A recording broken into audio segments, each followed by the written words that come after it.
The Supreme Court today ruled that abortion is completely a private matter to be decided by mother and doctor in the first 3 months of pregnancy. First of all, Helen Gurley Brown, I don't know if she ever had an abortion. She did not get married until she was 37.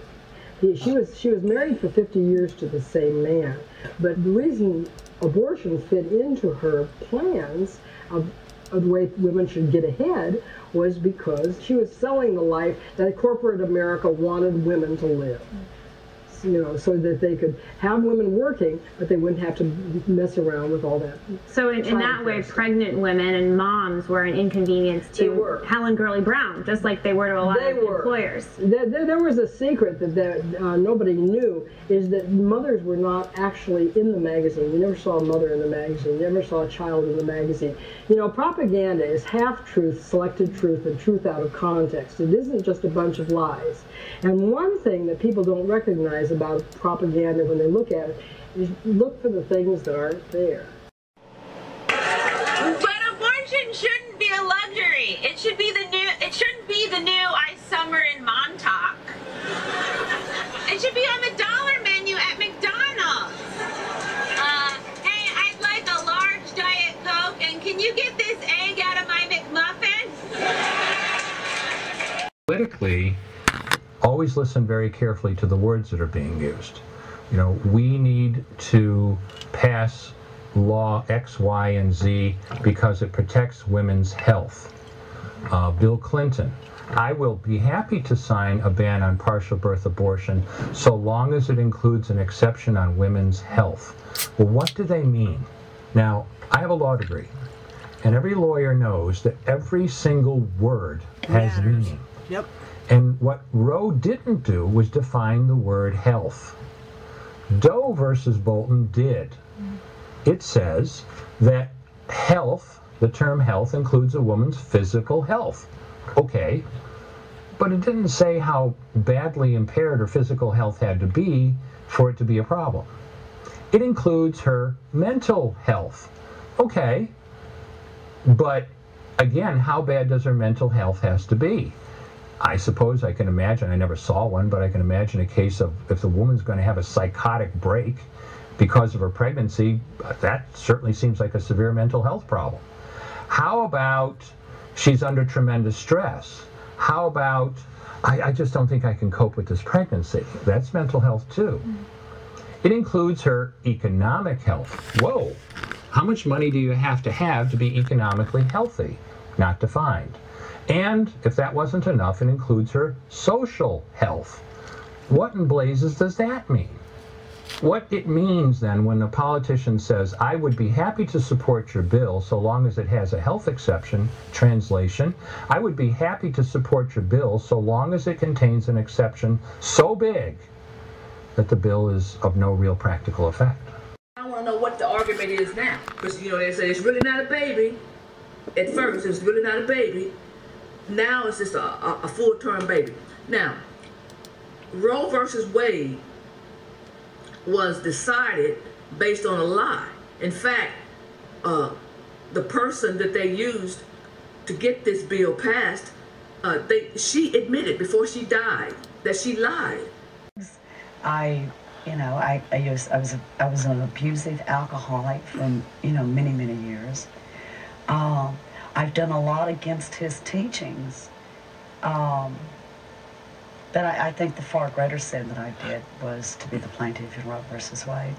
The only way that these legislators get this crap through is with compliance on our part as healthcare providers, and I'm here to tell you there's no way in hell that I would do this, ever, ever.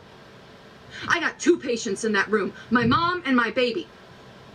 My mom and my baby. And I don't stop caring for a patient, and I don't kill a patient because it suddenly is unwanted and unloved. No, that Virginia governor needs to go to hell. And folks, for those of you who think this is just a little bit too edgy, you need to wake the hell up and get real about the consequences that you are facing with these people. If you're not steamed about this, there's something wrong with you. There is nothing wrong with people like me, because we see life and death every day. We've been in the room when these babies live or die, God forbid. We get the consequences. And folks, how in the world the good people of Virginia put this piece of crap in office is beyond me. But the fact is, it is what it is. And you got these self-loathing women up there in Richmond who are making these rules, thinking that they're empowering women. No, you're a freaking murderer. You have a viable infant who can live, who can breathe, who can eat, who can suck. He can eat, he can feed himself. And you're gonna murder him because he's unwanted? That is what you're dealing with. These are the people with whom we're supposed to have logical, reasonable conversations. I am done talking with them. We're not talking anymore. I'm not talking with you about my gun rights. I'm not talking with you about anything related to life, liberty, and the pursuit of happiness, because it's abundantly clear to me that you absolutely hate and deplore it if it's not someone voting for you. But get this video out. Let people know about this. And if you are a nurse or a healthcare provider, don't you dare comply. Stand up for what you know is right. Full-term, fully viable infants. Now, I'll put it this way. I have, in my career, been present at the births of babies who were both viable, meaning that they were full-term, they could live, life outside the womb was easily sustainable, resuscitation or no resuscitation. I've been at their births, a whole lot of them. I've also been at births, unfortunately, of infants who were not viable, and for whom their mother's health was deteriorating so quickly that it necessitated their rapid birth. And I've been there, and I've done resuscitation on these infants, and unfortunately, they didn't make it, okay? But I want you to be aware of something. We resuscitated those children per protocol, which is a national standard. We resuscitated them with the full knowledge of the parents. And I never had a parent say, okay, after this child is born, then go ahead and kill it. But this is what the governor of Virginia is advocating, that a parent, a mother of a full-term infant, a baby that is adoptable, by the way, by couples who are desperate to have children and desperate for infants, they would have this baby born full-term, given full resuscitation if indicated, and then having a discussion as to whether or not the child was allowed to live. So let me get this straight. Personhood at this point is not about viability anymore, which historically these abortion advocates have been all about. Personhood and the ability for an individual to live is about whether or not that person is deemed valuable or useful or wanted. You have an infant. This isn't about anymore the same little arguments that they've been pushing since Roe v. Wade about viability and whether or not it's a heartbeat or a person at 20 weeks, 22 weeks. This isn't about that anymore. You've got a full viable baby who may or may not have received resuscitative care, but who is capable of breathing and living by its own. And they're having a discussion as to whether or not to kill it. Is defending his remarks about late-term abortion and a bill there. Here's what Governor Ralph Northam, a former pediatric neurologist, said yesterday on radio. Third trimester abortions, these are done with the consent of obviously the mother, with the consent of the physicians, more than one physician, by the way. And it's done in cases where there may be severe deformities, there may be a fetus that's non-viable. So in this particular example, if a mother is in labor, I can tell you exactly what would happen. The infant would be delivered. The infant would be kept comfortable.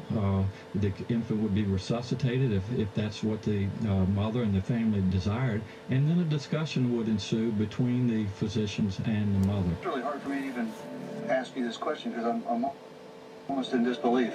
If a baby is born on a table as a result of a botched abortion, what would Planned Parenthood want to have happen to that child that's struggling for life?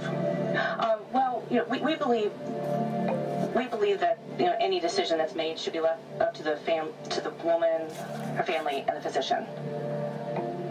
What happens in a situation where a baby is alive, breathing on a table, moving?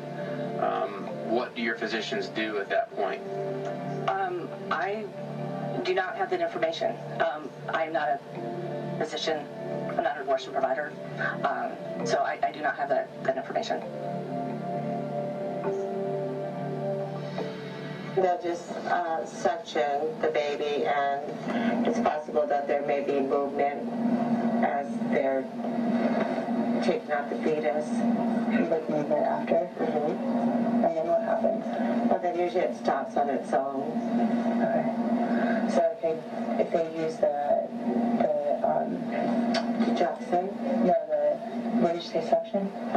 So if they use the suction, then there's possible movement when it comes out. Yeah, and sometimes Is it live or? You stated that that a baby born on a table as a result of a botched abortion, that decision should be left to the doctor and the family. Is that what you're saying? That decision should be between the patient and the healthcare provider. I think that at that point, the patient would be the child struggling on a table. Wouldn't you agree? That's a very good question. I really don't know how to answer that. I think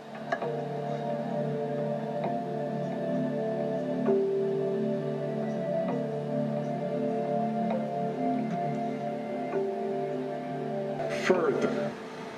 And I want to pass this year a constitutional amendment that writes into the Constitution a provision protecting a woman's right to control her own reproductive health.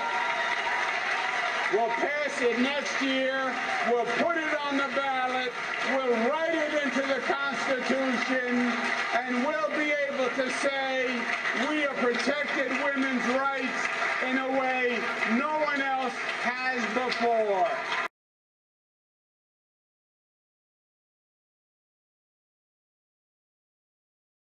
Between roughly 14 and 24 weeks of gestation. Your patient today is 17 years old. She's 22 weeks pregnant. Her baby is the length of your hand plus a couple of inches. And she's been feeling her baby kick for the last several weeks. She's asleep on an operating room table. You walk into that operating room scrubbed and gowned, and after removing laminaria, you introduce a suction catheter into the uterus. This is a 14 French suction catheter.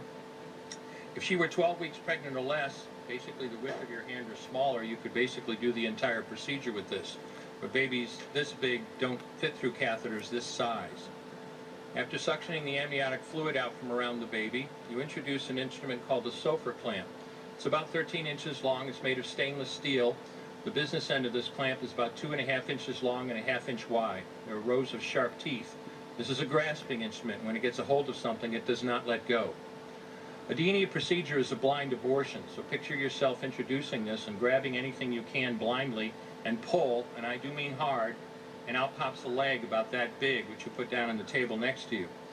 Reach in again, pull out an arm about the same length, which you put down on the table next to you, and use this instrument again and again to tear out the spine, the intestines, the heart and lungs. Head on the baby that size is about the size of a large plum. Can't see it, but you pretty good idea you got it if you've got your instrument around something and your fingers are spread about as far as they go. You know you did it right if you crush down on the instrument and white material runs out of the cervix. That was the baby's brains. Then you could pull out skull pieces. When you have a day like I had a lot of times, sometimes the little face comes back and stares back at you. Congratulations, you just successfully performed a second trimester D&E abortion. You just affirmed your right to choose. I did over 1,200 abortions over a 4-year period in private practice, not counting the ones that I did during my training. I met my wife during my first year of training at Albany Medical Center. We got married about a year later and found that we had an infertility problem. After years of failed infertility treatment and several years trying to adopt a child, we were blessed with adopting a little girl 2 months short of my daughter's 6th birthday. She was killed in an auto accident and literally died in her arms in the back of an ambulance.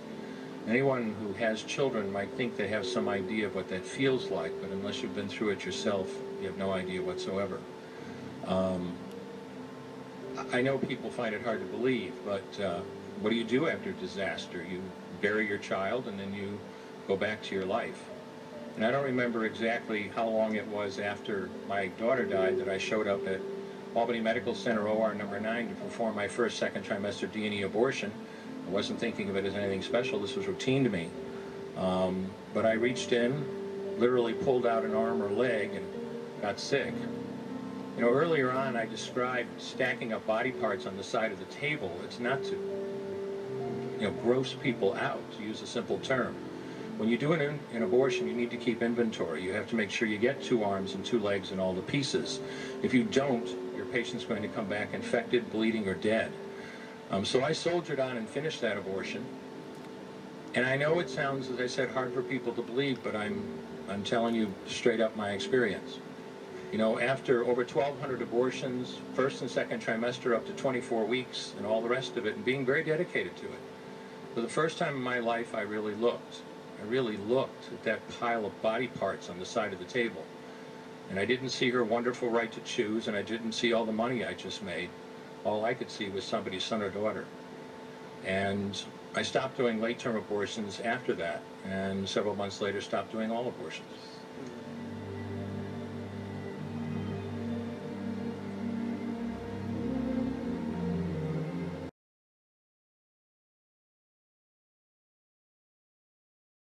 Okay, back to the abortion issue.